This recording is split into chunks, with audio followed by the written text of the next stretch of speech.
નમસ્કાર વિદ્યાર્થી મિત્રો, ફરી એક વખત સ્વાગત છે આપ સૌનું એકાગ્રતા એજ્યુકેશનની આ યુટ્યુબ ચેનલ ઉપર. તારીખ છે આજની 19 ઓગસ્ટ 2023 અને આપણે કરવાના છીએ ધ ઇન્ડિયન એક્સપ્રેસ ન્યૂઝપેપરનું ગુજરાતીમાં એનાલિસિસ. સૌથી પહેલા સમાચાર દોસ્તો જોઈએ તો છે મૂડી નામની એક સંસ્થા છે જેણે ભારતનું ક્રેડિટ રેટિંગ કરેલું છે અને ભારતનું ક્રેડિટ રેટિંગ છે BAA3. તમને અહીં દેખાતું હશે BAA3 એ ભારતનું ક્રેડિટ રેટિંગ છે. તો BAA3 એ બહુ સારું રેટિંગ ન કહી શકાય. એના ઉપર BA આવે, એના ઉપર A આવે, બરાબર. તો આવા ઘણા બધા આના ઉપરના રેન્કિંગ છે એ ભારત મેળવી શકે છે. તો ભારતને આ રેટિંગ કેમ મળ્યું? તો એની પાછળનું જે કારણ છે એ શું છે કે આપણે પોલિટિકલ એસ્કેલેશન જોવા મળે છે, પોલિટિકલ ટર્મોઇલ એટલે કે રાજનીતિક ઉથલપાથલ આપણને જોવા મળે છે. ત્યારબાદ હિંસાના બનતા જતા બનાવો અને આપણી પરિસ્થિતિઓ, કુદરતી આપત્તિઓ, આ બધું ભેગું થઈને જે એક સિનારીઓ બનાવે છે ભારત દેશનો એક ક્રેડિટ. આપણે જેમ ક્રેડિટ કાર્ડ લઈએ તો દરેક વ્યક્તિની ક્રેડિટ ઉપર તમને અલગ અલગ ક્રેડિટ કાર્ડ મળે. કોઈને 1 લાખ હોય, કોઈને 2 લાખ હોય, કોઈને 4 લાખ રૂપિયા હોય, તો એ વ્યક્તિની ક્રેડિટ હોય. તો એવી રીતે ભારત દેશની ક્રેડિટ જે છે એનું એક રેટિંગ કરવામાં આવેલું છે. તો એની ક્રેડિટમાં આપણે જો ક્રેડિટ કાર્ડ લેવું હોય તો આપણે શું શું વસ્તુઓ જોઈએ કે ભાઈ નોકરી ક્યાં કરે છે, એની મંથલી ઇન્કમ કેટલી છે, એનો સિબિલ સ્કોર કેટલો છે. તો એવી જ રીતે કોઈ પણ દેશનું રેટિંગ કરતા હોય ત્યારે તમે શું જોવો કે એની પોલિટિકલ સ્ટેબિલિટી કેટલી છે, એની ઇકોનોમિક કન્ડિશન કેવી છે, ત્યાં શાંતિ અને સલામતી છે કે નહીં. તો આ બધું ભેગું થઈને કોઈ પણ એક દેશની ક્રેડિટ બનાવે છે. તો આપણા ભારત દેશમાં જે મણિપુરના બનાવો છે, એ સિવાય જે પોલિટિકલ ઉથલપાથલો છે, બરાબર, અને આપણા જે વધતો જતો ફુગાવો છે, આ બધો એની અંદર રોલ પ્લે કરે છે. પણ એક આશાનું કિરણ એવું છે કે ભારત આવનારા વર્ષોમાં G20ના જે દેશો છે એને પણ ગ્રોથ બાબતે આઉટપેસ કરી જશે, કે આપણો ગ્રોથ રેટ એનાથી પણ વધારે હશે એવું આપણને જોવા મળે છે. તો આ એક IMP વસ્તુઓ છે અને GPSC જેવી પરીક્ષાઓમાં આ સીધું પૂછાઈ શકે છે કે મૂડી દ્વારા અપાયેલા ક્રેડિટ રેટિંગમાં ભારતને કયા પ્રકારનું ક્રેડિટ મળેલું છે. તો એ તમે એની અંદરથી જોઈ શકો છો. નેક્સ્ટ આર્ટિકલ છે ચંદ્રયાન વિશેનો. ચંદ્રયાનમાં શું આપણને જોવા મળે છે? આપણને બધાને ખ્યાલ છે કે ચંદ્રયાન 3 જે છે એ 23 ઓગસ્ટના રોજ ચંદ્રની સપાટી ઉપર લેન્ડ થવાનું છે. પણ એ ઉપરાંત ભારત દેશની જે સાયન્ટિફિક અચીવમેન્ટ જેને કહી શકાય એ શું છે? તો કે એ ચંદ્રયાન 2 એને મદદ કરે છે વ્યવસ્થિત રીતે લેન્ડ કરવા માટે. તો જો જોઈએ આપણે તો 113 કિલોમીટર બાય 157 કિલોમીટરની ઓર્બિટ જે છે એની અંદર આપણું ચંદ્રયાન 3 પ્રવેશી ચૂક્યું છે. એવી 3 ઓર્બિટને ક્રોસ કરીને અલ્ટિમેટલી ચંદ્રની સપાટી ઉપર એ લેન્ડ થવાનું છે. તો એ ઉપરાંત ચંદ્રયાન 3નું જે લેન્ડર છે, બરાબર, એની કોમ્યુનિકેશન સિસ્ટમ એ હવે ચંદ્રયાન 2 સાથે કનેક્ટ થઈ ગઈ છે. કેવી રીતે? તો કે ચંદ્રયાન 3 જે છે એનું લેન્ડર જે છે એ ચંદ્રયાન 2 કે જે ચંદ્રની આસપાસ એક નિશ્ચિત ભ્રમણ કક્ષામાં ફરે છે એને મેસેજ મોકલશે અને ચંદ્રયાન 2 એ આપણી જે ગ્રાઉન્ડ લેવલે પૃથ્વી ઉપર ભારત દેશમાં જે આપણી નેટવર્કિંગ સિસ્ટમ છે એને મેસેજ મોકલશે. એનો મતલબ એમ છે કે ચંદ્રયાન 2 નો ડાઉટ આપણે આપણા ટાર્ગેટેડ જે મોટિવ હતો એની અંદર ફેલ ગયું, પરંતુ અત્યારે એ ચંદ્રયાન 3ના સફળ જે લેન્ડિંગમાં ચંદ્રયાન 2નો ખૂબ મોટો રોલ છે એ આપણે સમજવું પડે. અને ચંદ્રયાન 2નું કોમ્યુનિકેશન સિસ્ટમ અત્યારે કાર્યરત છે આજે આટલા વર્ષ પછી પણ. અને આપણા ઈસરોના જે ચેરમેન છે, બરાબર, સોમનાથ સાહેબ, એણે એવું કીધું કે કદાચ ચંદ્રયાન 2નું જે કોમ્યુનિકેશન સિસ્ટમ છે બંધ પણ થઈ જાય તો પણ ચંદ્રયાન 3 સીધું આપણી પૃથ્વી ઉપર જે એસ્ટાબ્લિશમેન્ટ છે એની સાથે કોમ્યુનિકેશન કરી શકે છે. તો આ આપણા માટે શું કહેવાય, સારામાં સારું એક અચીવમેન્ટ કહી શકાય. એ ઉપરાંત પ્રધાનમંત્રી નરેન્દ્રભાઈ મોદીએ G20ના દેશોને એવું કીધું કે આપણે બધાએ ભેગા થઈને શું કરવું જોઈએ, નેક્સ્ટ હેલ્થ ઇમરજન્સી માટે તૈયાર રહેવું જોઈએ. એનો મતલબ એવો કે કોરોના જેવી મહામારી હવે ગમે ત્યારે આવી શકે છે, કારણ કે બદલાતા જતા એક પરિપ્રેક્ષ્યમાં જ્યારે આપણી લાઈફ એટલી ફાસ્ટ થઈ ગઈ છે, જંગલોનું વાતાવરણનું નિકંદન ખૂબ ઝડપથી થઈ રહ્યું છે, ત્યારે નવા વાયરસ, નવા જીવાણુઓ એ ઉત્પન્ન થવા એ સ્વાભાવિક વસ્તુ છે અને એને પરિણામે માણસ જાત સામે ગમે ત્યારે ખતરો આવી શકે છે. તો આ પરિસ્થિતિની પૂર્વ તૈયારી સ્વરૂપે આપણે બધા દેશોએ ભેગા મળીને શું કરવું જોઈએ, એની તૈયારી કરી લેવી જોઈએ. તો એનાથી શું થાય, ઇક્વિટેબલ અવેબિલિટી ઓફ ટેકનોલોજી જો કરો તમે, એનો મતલબ એવો કે દરેક દેશને સરખી ટેકનોલોજી મળી જાય પહેલેથી જ. કોઈ પણ રોગ આવે ત્યારે તમે કોઈ દેશને ટેકનોલોજી અથવા મદદ મોકલો એનો કોઈ મતલબ ન રહે, એને જાનમાલની નુકસાની તો થઈ જ જાય. પરંતુ જો પહેલેથી પ્રિપેર હોય technologically as well as mentally as well as preparation wise, તો શું થાય, તમે આવનારા ડિઝાસ્ટરને વ્યવસ્થિત રીતે કોપઅપ કરી અને મિનિમમ નુકસાન સાથે એને તમે દૂર ખસેડી શકો છો. આવું જ દોસ્તો એક એક્ઝામ્પલ તમારે જોવું હોય તો એ શું છે, આપણા ભારત દેશના જે દરિયાકાંઠાઓના વિસ્તારમાં ભયંકર પૂરની પરિસ્થિતિઓ વારે વારે સર્જાતી હતી અને ભયંકર તારાજી સર્જીને જતી હતી. તો શું થાય, આપણે જાન માલ બધાનું નુકસાન થાય, કરોડો રૂપિયાનું આંધણ થઈ જાય. તો આ ન થાય એના માટે આપણે ઉપગ્રહની નેવિગેશન સિસ્ટમ કરી ચાલુ, અને એના પરિણામે આપણે ઘણા બધા સમય પહેલાં જ ખબર પડી જાય, 24 કલાક 48 કલાક પહેલાં, કે અહીંયા એક તોફાન થવાનું છે, કે પૂર આવવાનું છે, કે વાવાઝોડું આવવાનું છે. દાખલા તરીકે તાવતે વાવાઝોડું હોય તો આ બધી વસ્તુના પરિણામ સ્વરૂપે આપણે પહેલેથી જ એની તૈયારી કરવા માંડીએ કે જેથી બહુ મિનિમમ જાનમાલનું નુકસાન થાય, પ્રાણીઓ ઓછા મૃત્યુ પામે, વ્યક્તિઓ ઓછા મૃત્યુ પામે અને નુકસાન પણ ન થાય. તો નરેન્દ્ર મોદી સાહેબે આપણને આ જ કીધેલું હતું. તો એમના શબ્દોમાં જો કહીએ તો શું છે, તો COVID-19 pandemic has reminded us that health should be at the centre of our decision. એટલે કે જે હેલ્થ છે એ આપણા ડિસિઝનમાં સૌથી સેન્ટરમાં હોવી જોઈએ, કારણ કે માણસથી વધારે કશું એક પણ પ્રકારનું ડેવલપમેન્ટ છે નહીં. તો આપણી હેલ્થ એ આપણા સેન્ટરમાં હોવી જોઈએ. It also showed us the value of international cooperation whether in medicine and vaccine deliveries or in bringing the home our people. એટલે કે આ COVID-19ના પેન્ડેમિકે આપણે એ પણ શીખવાડ્યું કે આપણે ઇન્ટરનેશનલ કોઓપરેશન એટલે સહકાર આપવો જ પડશે. કેમ કે એ રસી શેર કરવાની બાબતમાં હોય કે તમારા દેશના નાગરિકોને જ્યારે આવી ઇમરજન્સી આવે ત્યારે વિદેશથી પાછા લાવવામાં હોય, દેશ એકબીજાને સહકાર નહીં આપે તો અલ્ટિમેટલી મનુષ્ય જાત જ શું થશે, લોસમાં હશે. અને આપણે જે આ સ્ટેન્ડ લીધું છે દોસ્તો, એ ગ્લોબલ સાઉથના વોઇસ તરીકે ઉભરી આવ્યું છે. ગ્લોબલ સાઉથ એટલે કે શું, કે વિષુવવૃત્તથી નીચેના જે સાઉથ કન્ટ્રીઝ છે, દક્ષિણ બાજુના દેશો છે, એનું લીડર તરીકે, કાઇન્ડ ઓફ લીડર કહી શકાય એવો દેશ જો કોઈ હોય તો એ ભારત દેશ છે.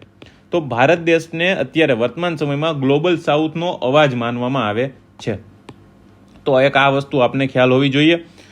આ ઉપરાંત એક ભારત દેશ માટે વધુ એક ખુશીના સમાચાર એ છે દોસ્તો કે 43 દિવસમાં 23 લાખ, બરાબર, શું તો કે 3D પ્રિન્ટેડ પોસ્ટ ઓફિસ બેંગ્લોરમાં ચાલુ કરવામાં આવેલી છે. આ એક ન્યૂઝ છે. તો ન્યૂઝ શું છે કે તમને એવું કહે કે 3D પ્રિન્ટેડ પોસ્ટ ઓફિસ સૌથી પહેલાં ક્યાં શરૂઆત થઈ, તો કે બેંગ્લોરમાં, આપને ખ્યાલ છે. અને આપણા આઈટી મિનિસ્ટર અશ્વિની વૈષ્ણવ સાહેબે એનું ઉદ્ઘાટન પણ કરેલું. તો તમને સીધો એવો સવાલ થવો જોઈએ સર કે ભૂતકાળમાં યુપીએસસીમાં પણ આ સવાલ પૂછાઈ ગયેલો છે કે 3D પ્રિન્ટિંગ વિશે એક ડિટેલ્ડ સવાલ છે કે 3D પ્રિન્ટિંગનો ઉપયોગ શેમાં કરવામાં આવે છે.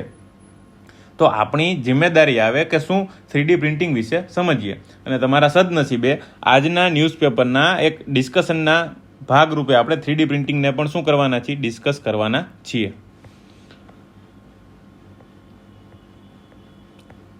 ત્યારબાદ દોસ્તો સામાન્ય રીતે તમને એવા કોઈ ન્યૂઝ જોવા મળતા નથી, પરંતુ સુપ્રીમ કોર્ટનો એક સ્ટેન્ડ જરૂર જોવા મળશે. શું સ્ટેન્ડ છે કે will deal with the instances of hate speech equally, says Supreme Court. Supreme કોર્ટે એવું સ્ટેન્ડ લીધું દોસ્તો કે હેટ સ્પીચ ચાહે કોઈનાથી પણ થઈ હોય, અમે એને ઇક્વલી ટ્રીટ કરીશું. કારણ કે હેટ સ્પીચ કોઈ મિનિસ્ટર કરે, કોઈ સામાન્ય માણસ કરે, કે કોઈ સામાન્ય એમએલએ કરે કે એમપી કરે, hate speech is hate speech. કે સમાજના કોઈ પણ એક તબક્કાને જલીલ કરે અથવા એને દુઃખ પહોંચાડે અથવા એની લાગણીઓ આહત થાય અથવા ભારત દેશના સંબંધો કોઈ બીજા દેશ સાથે બગડે, તો આ બધું હેટ સ્પીચમાં આવે છે. અને ભારત દેશનો તમને ફ્રી સ્પીચનો અધિકાર એટલી જ છૂટછાટ આપે છે કે એ કોઈને નુકસાનકારક ન હોય, બરાબર. તો આ વસ્તુને સુપ્રીમ કોર્ટે સંજ્ઞાનમાં લીધેલી છે. એ ઉપરાંત તમને ઇલેક્શન કમિશનરની જે સાઇટ છે આપણા ગુજરાતના, બરાબર, એની ઉપર એક રિપોર્ટ જોવા મળશે. અને એ રિપોર્ટ એવું કહે છે કે બીજેપીએ ઇલેક્શનમાં 209 કરોડ રૂપિયા ખર્ચ કર્યા, કોંગ્રેસે 103 કરોડ વાપર્યા અને આમ આદમી પાર્ટીએ 33.8 કરોડ રૂપિયા યુઝ કરેલા છે. શેમાં? તો કે ગુજરાતના ઇલેક્શનમાં. તો આ ફેક્ટ તમારી સામે લાવવાનું માત્ર ને માત્ર એ કારણ છે દોસ્તો કે તમે જ્યારે મેન્સનું આન્સર રાઇટિંગ કરતા હોય ત્યારે કદાચ તમને સાયમલ્ટેનિયસ ઇલેક્શન વિશે પૂછી શકે, અથવા તો ઇલેક્શનના કોઈ પણ ફિલ્ડ વિશે અથવા એના એક્સપેન્ડિચર વિશે પૂછે તો તમને ખ્યાલ આવે કે એક ઇલેક્શનમાં, ખાલી એક સામાન્ય રાજ્યની ઇલેક્શનમાં 209 કરોડ એક પાર્ટી દ્વારા, બીજી પાર્ટી દ્વારા 103 કરોડ રૂપિયા અને ત્રીજી પાર્ટી દ્વારા 33.8 કરોડ જેવી જંગી રકમનું શું થાય છે, એક વાપરવામાં આવે છે. અને એવી ઘણી બધી હજી રકમ હશે કે જે ઇલેક્શન કમિશનના ચોપડે અથવા એના હિસાબમાં નહીં હોય, એ તો બધી અલગ, પણ આ તો ઓફિશિયલ રકમ એટલી છે. તો તમે સમજી શકો છો કે આપણી ઇલેક્શનની પ્રોસેસ એ કેટલી મોંઘી હશે, બરાબર, અને કેટલા રૂપિયાનું આંધણ થતું હશે. ક્રિમિનલાઇઝેશન ઓફ પોલિટિક્સ, આ બધામાં તમે આ ફેક્ટને વ્યવસ્થિત રીતે લખી શકો છો, કારણ કે આ કેવા છે, ઓથેન્ટિક છે. એ ઉપરાંત આ Mandal politics still looms large as Modi influence BJP's OBC strategy. તો તમે આ આર્ટિકલ ઇગ્નોર કરી શકો છો, કારણ કે ઇટ ઇઝ થરલી પોલિટિકલ આર્ટિકલ, તો આપણે એને ઇગ્નોર કરી શકાય. અને ત્યાર ઉપરાંત એડિટોરિયલનું પહેલો આર્ટિકલ પણ શું છે, એ પણ પોલિટિકલ છે, તો તમે એને પણ ઇગ્નોર કરી શકો છો. સુપ્રિયા ચૌધરી મેડમ દ્વારા લખાયેલો આર્ટિકલ. એ ઉપરાંત કેરિંગ હોપ એ આરબીઆઈની જે ઇકોનોમિક મોમેન્ટમ છે, બરાબર, એ સસ્ટેનન્સ પાછળનું, આપણા વધતા જતા ફુગાવા પાછળનું, એનો એક આખો 360 કવર કરતો શું છે, એક આર્ટિકલ છે, અને ફેક્ટ અને ફિગર સાથે આપેલો છે. તો તમે આને મેન્સમાં પણ લખી શકો છો અને તમારી અન્ડરસ્ટેન્ડિંગ માટે પણ તમે એને યુઝ કરી શકો છો. એ ઉપરાંત કેન્દ્ર સરકાર દ્વારા દોસ્તો એક નવું બિલ રજૂ કરવામાં આવેલું છે. શું બિલ રજૂ કરવામાં આવેલું છે? તો આપણે જોઈએ કે 1 ઓગસ્ટના રોજ મેડિયેશન બિલ રજૂ કરવામાં આવેલું છે. મેડિયેશન એટલે સમાધાન. જે આપણે કોઈ બે વ્યક્તિઓ વચ્ચે ઝઘડો થાય અને આપણે જે સમાધાન કરાવીએ કે ભાઈ ઝઘડવું ન જોઈએ, બંને એકબીજા સાથે સુલહ કરી લ્યો, તો એને મેડિયેશન કહેવામાં આવે છે. અને મેડિયેશન બિલ 2021 રાજ્યસભા દ્વારા પાસ કરી દેવામાં આવેલું છે. સૌથી પહેલાં જ્યારે થયું હતું એ ઇન્ટ્રોડ્યુસ, એના 20 મહિના પછી એ પાસ થયું છે, બરાબર. તો 20 મહિના સુધી શું કરતા હતા, તો એક જે કમિટી બનાવવામાં આવે સરકાર દ્વારા, એ કમિટીને રિફર કરવામાં આવેલું હતું કે તમે આનો અભ્યાસ કરો અને આનો અમને રિપોર્ટ આપો, બરાબર. પાર્લિયામેન્ટરી જે કમિટી બનાવવામાં આવે એને આપવામાં આવ્યું હતું અને એમને કીધું કે તમે આમાં સુધારાઓ એઝ વેલ એઝ આમાં અમારે શું કરવું જોઈએ એ વિશેના આખી અમને ડિટેલ્ડ રિપોર્ટ આપો. તો એ લોકોએ આપ્યો અને અલ્ટિમેટલી એ બિલને પાસ કરી દેવામાં આવ્યું. પણ લેખક આરુષ ખન્નાનું એવું કહેવું છે કે આ બિલ જે છે એ પોતે જે ઇન્ટેન્શનથી બનાવવામાં આવ્યું હતું, જે મોટિવથી બનાવવામાં આવ્યું હતું, એ મોટિવને હારી ગયું છે. એટલે આ બિલમાં અમુક પ્રાવધાનો એવા છે કે જે આ બિલની સોલની અગેન્સ્ટ છે. તો શું છે આપણે એક એક કરીને જોઈએ. આપણે સૌથી પહેલા એ જોઈએ કે for a country having backlog of 4.5 crore cases, એટલે કે એવો દેશ કે જ્યાં 4.5 કરોડ કેસ પેન્ડિંગ છે, એવા દેશમાં આ બિલ લઈ આવવું એ ખૂબ સારી વસ્તુ છે. કારણ કે શું થશે, આ એક અલ્ટરનેટિવ ડિસ્પ્યુટ રિઝોલ્યુશન તરીકે કામ કરશે. અલ્ટરનેટિવ એટલે એક તમારી પાસે ઓપ્શન હોય કે આ ઓપ્શનથી પણ તમે ડિસ્પ્યુટ રિઝોલ્વ કરી શકો છો. તો લેખકે શું કર્યું છે, પહેલા બિલના પોઝિટિવ્સ ગણાવ્યા છે, પછી જે અમુક 2-3 ફ્લોઝ છે, એમાં જે વાંધા છે એના વિશે પણ વાત કરેલી છે. એટલે આ એક વેલકમિંગ સ્ટેપ છે કે સરકાર દ્વારા આવું મેડિયેશન બિલ લઈ આવવામાં આવ્યું, જેથી કોર્ટ જે છે એની અંદર કેસોની પેન્ડન્સી ઘટી શકે, બરાબર. અને બીજી વસ્તુ શું કીધી એણે, કે જે કન્ક્લુડિંગ મેડિયેશન હતું, એટલે કે મેડિયેશન પૂરું થવાની અવધિ, કે તમારે આટલા દિવસમાં તો મેડિયેશન પૂરું જ કરી દેવાનું, એ 180થી ઘટાડીને 90 દિવસ કરી દેવામાં આવેલી છે. તો સૌથી સારી વસ્તુ શું કે 180 દિવસ એટલે 6 મહિનાનો સમયગાળો ઘટી અને સીધો 80 દિવસ થઈ ગયેલો છે. એટલે પૂરેપૂરા 3 મહિના પણ નહીં. એ પણ આપણા માટે એક સારી વસ્તુ કહેવાય. અને આ વસ્તુ સૌથી સારી એટલે છે કે આનાથી શું થશે, ઝડપથી જે કેસીસ છે એનું રિઝોલ્યુશન થઈ શકશે. ત્યારબાદ recognition and enforcement of settlement. એનો મતલબ એવો કે માત્ર ને માત્ર સેટલમેન્ટ થઈ જવું જરૂરી નહીં, પરંતુ તમે એ સેટલમેન્ટને એન્ફોર્સ પણ કરી શકો છો. એટલે કે જે સેટલમેન્ટ, જે કન્ક્લુઝન ઉપર બંને પાર્ટી એગ્રી થઈ હોય, એ પાર્ટી જે એક આખા નિર્ણય ઉપર એગ્રી થઈ, એ નિર્ણયને લાગુ પણ કરાવી શકાય છે. તો એ પણ એક વેલકમ મૂવ છે. અને United Nation Convention on International Settlement Agreements Resulting from મેડિયેશન.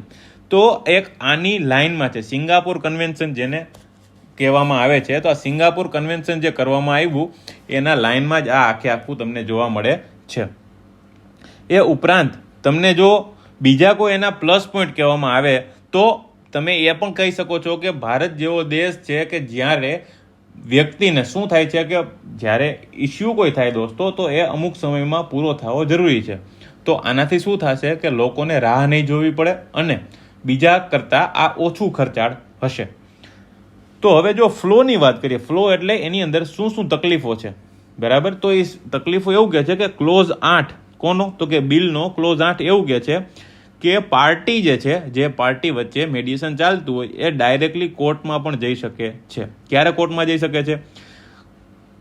જ્યારે આ મેડિએશન ચાલતું હોય એ દરમિયાન ચાલુ મેડિએશને પણ એ કોર્ટમાં જઈ શકે છે, બરાબર. અને ઇન્ટરિમ રિલીફ એને મળી શકે છે. શેમાંથી? તો કે ઓન ગોઈંગ કેસ ચાલે છે એની અંદરથી. અંડર એક્સેપ્શનલ સર્કમસ્ટાન્સીસ એટલે કે કોઈ સ્પેસિફિક સર્કમસ્ટાન્સીસ એટલે પરિસ્થિતિની અંદર એને રિલીફ મળી શકે છે.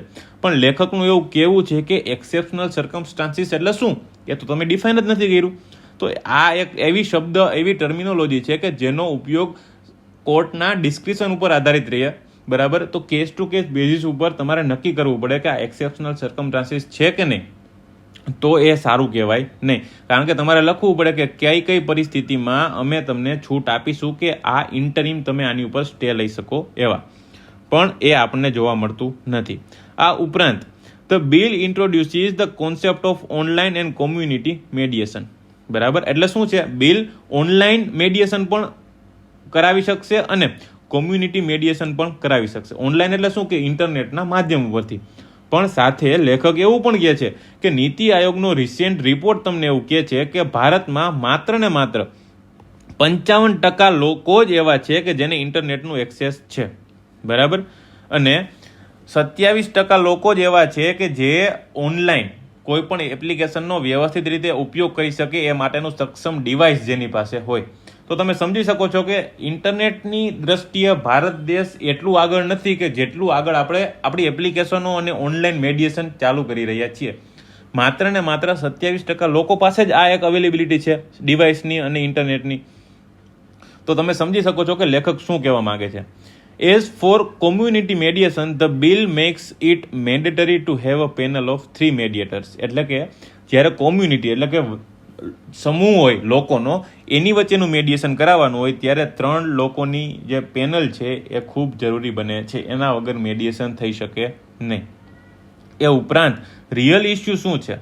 તો રિયલ ઇસ્યુ એ છે કે government is the biggest litigant in the country. એનો મતલબ એવું કે તમે ઘણીવાર સાંભળેલું હશે કે XYZ વ્યક્તિ versus government of Gujarat, XYZ versus government of India. તમે જ્યારે બંધારણમાં કેસોનો સ્ટડી કરતા હશો ત્યારે શું થતું હોય કે ગવર્મેન્ટ જ કોઈ વ્યક્તિ ઉપર કેસ કરી અને કોર્ટમાં જાય કે આ વ્યક્તિએ સરકાર વિરુદ્ધનું અથવા કોઈ પણ કાનૂનનું ઉલ્લંઘન કરતું આ કાર્ય કરેલું છે, તો સુપ્રીમ કોર્ટ એની જે ડિસિઝન આપવાની કાર્ય કરે છે.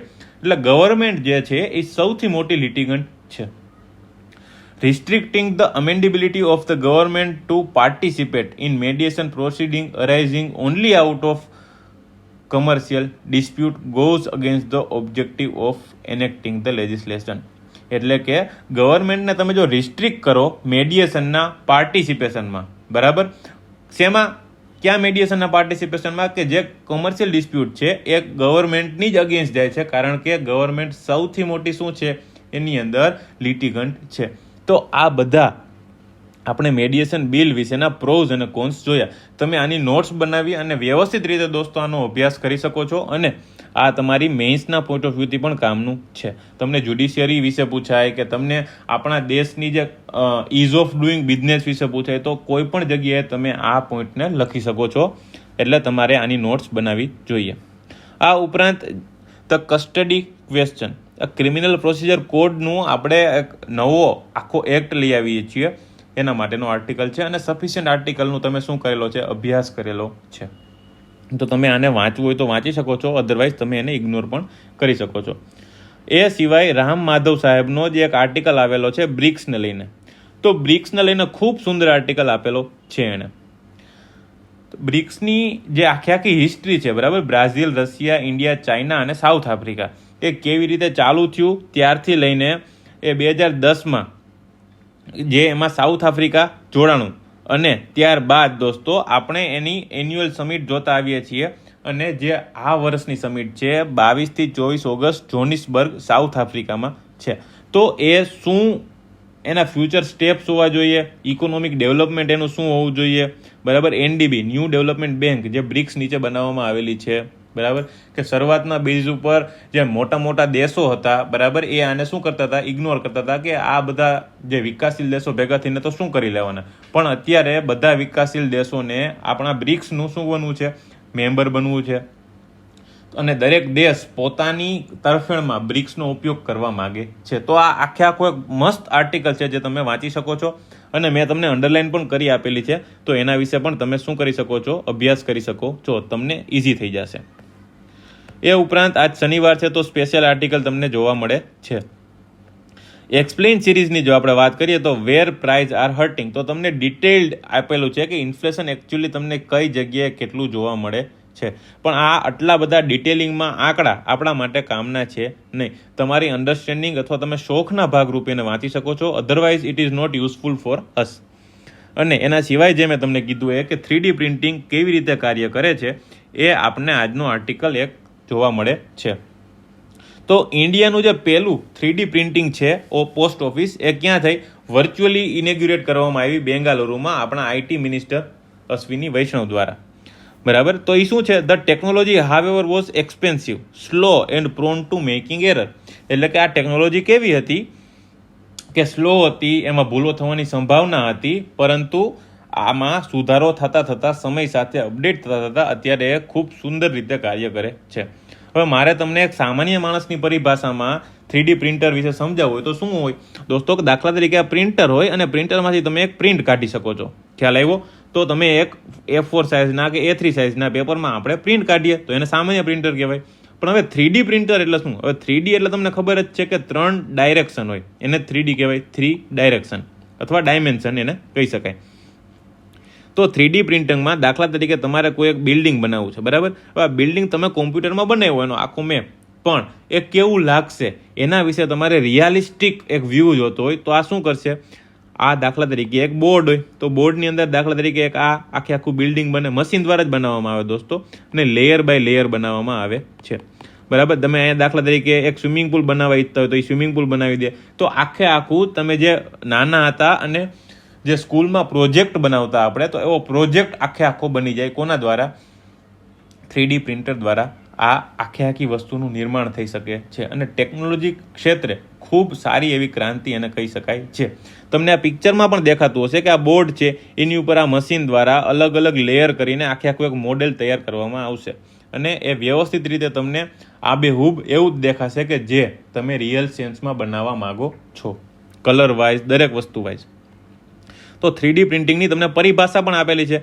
It is an additive process in which layers of material like plastic, composites or biomaterials are built up to construct the object of various shapes, size, rigidity and colors. જે મેં તમને ગુજરાતી ભાષામાં કીધું એ અંગ્રેજી ભાષાની આખી વ્યાખ્યા છે કે એક શું છે, એડિટિવ પ્રોસેસ છે જેની અંદર લેયર્સ, કેનું લેયર્સ હોય તો કે પ્લાસ્ટિક હોય, કોમ્પોઝિટ્સ હોય અથવા તો બાયો મટીરિયલ્સનો ઉપયોગ કરી અને આખું મોડેલ બનાવવામાં આવે છે, અલગ અલગ શેપ, સાઇઝ, રિજિડિટી એટલે કે એની જે કઠોરતા છે એ અને કલર્સનો ઉપયોગ કરીને.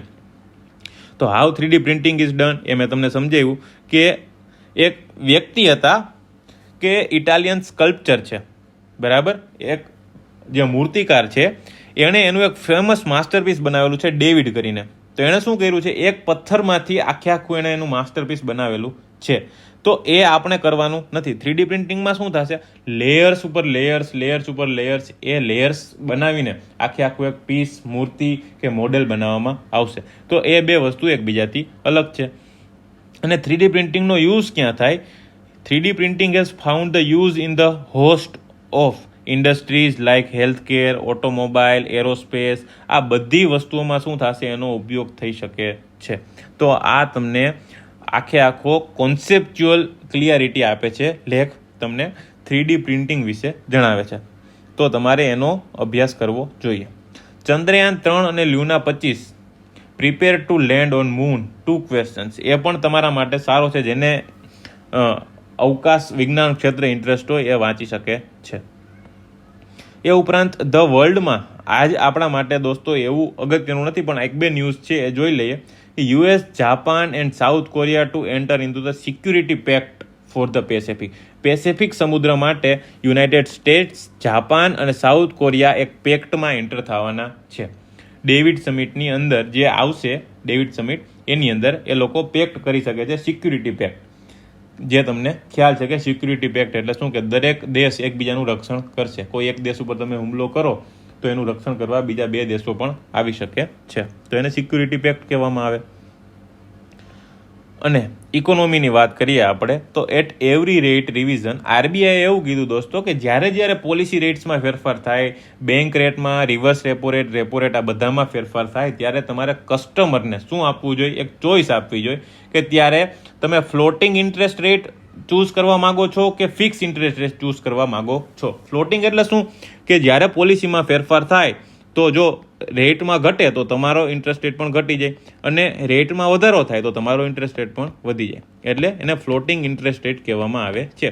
ફિક્સ એટલે શું, કે બેંક તમને પૂછે કે તમારે ફિક્સ ઇન્ટરેસ્ટ રેટે કરવું છે, તો કે હા, તો કોઈ પણ પરિસ્થિતિમાં તમારી પાસેથી 8% જ ઇન્ટરેસ્ટ રેટ લેવામાં આવશે, વેધર આરબીઆઈ ઇન્ટરેસ્ટ રેટમાં વધારો કરે કે ઘટાડો કરે. એ ઉપરાંત India making process on prosperity, એવું પ્રધાનમંત્રીનું કહેવું છે કે ઇન્ડિયાની પ્રોસ્પેરિટી દર વર્ષે વધારો થાય છે.